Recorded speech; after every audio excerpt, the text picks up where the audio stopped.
Well, another controversial pick is Florida Congressman Matt Gaetz as Attorney General. Now, he's been under investigation by the House Ethics Committee over allegations including sexual misconduct. Even other Republicans are concerned, aren't they? Yes, he is probably right up there with RFK Jr., maybe even more so as in terms of the most controversial of picks. He has a lot of enemies on both sides of the aisle because he famously led the move to remove the last House Speaker, Kevin McCarthy, which has never happened in 245 years of the Republic. So that was a big deal, a member of his own party, because he was unhappy with some of the bills or the continuing resolution for the budget that McCarthy stood behind and other issues. And of course, on the other side, he's very outspoken. So a lot of the Democrats really, really dislike him. I think the reason why he's been the pick, it surprised many. It was quite amazing that it didn't leak at all. Nobody really saw it coming is, again, you know, what the American people elected here is a wrecking ball in Donald Trump. That's what he campaigned on in 2016, but then he fell into sort of the safe zone in terms of how he governed. Now he's giving people a taste of what that looks like and putting in somebody who will really shake things up. And some of it, I think, might be voluntary, they're saying, that a lot of the DOJ might actually leave, a lot of the lower level people with him at the helm, and it'll clean out voluntarily, and then they're going to bring in people that are in favor of, you know, the America First agenda, and particularly exposing a lot of the politicization of the Justice Department that happened against Trump and lots of Trump's allies over the last 4 years. And he himself has been the subject of that a little bit. Those allegations that you mentioned, charges were never brought to him. And so he's actually quite angry, I think righteously angry about that these things were leaked in the press, but nothing came to bear. So he will be a wrecking ball, for better, for worse, but we'll see if he gets through the Senate confirmation, because he's definitely controversial.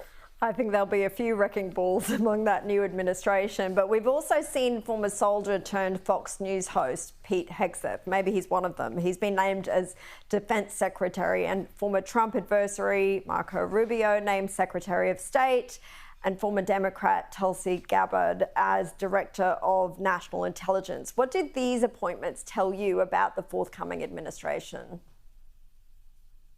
You know, it's all part of that wrecking ball, again, not to repeat that phrase. And just the other thing I would say is that they're all outsiders, though they do have domain expertise related to the role, if not exactly in it. And they definitely have strong leadership experience, all of them, but they are outsiders to the system. So it's a different profile. The second is they're all very young, not RFK, but everybody else is in their 40s. So that to me signals a passing of the guard aspect, where Trump is almost like the godfather now of the America First movement. He's almost 80 years old, and he's picking people that are very young and are going to be able to carry that baton onwards.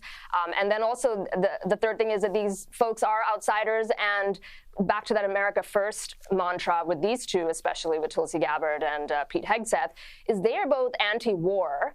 Even though they're both veterans who've served in active combat roles in Afghanistan and Iraq, they're anti-war unless the war is clearly, tangibly, visibly relevant to advancing America's national interest. They're very much against the foreign policy mantra that has colored both parties over the last 40 years. So this is definitely going to signal a shift back towards that non-interventionalism. And as it relates to Ukraine, as it relates to the Middle East and other things, I think you're going to see more of that pendulum shifting back to the Trumpian brand of what peace through strength looks like.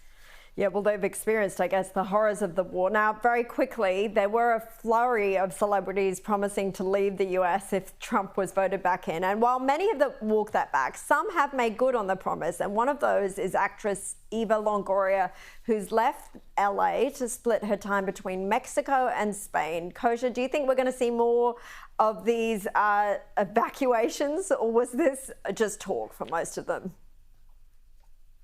I think it's talk. You know, I've been hearing it for years and years in the Bush era and the Romney and McCain and everybody, even people far more muted than Trump. They always say that, but then, you know, their mansions in Malibu seem to always call for them, and they don't follow through. Eva Longoria, I guess, is a little bit of an exception here, and, you know, good for her. She's somebody who has that privilege that she can have properties and, you know, set up a life in different countries at the snap of her fingers. Most people aren't so lucky. Yeah, in one respect, I actually do respect her for keeping her word on this. No one else seems to. Thank you, Kosha Gada, very much for your time.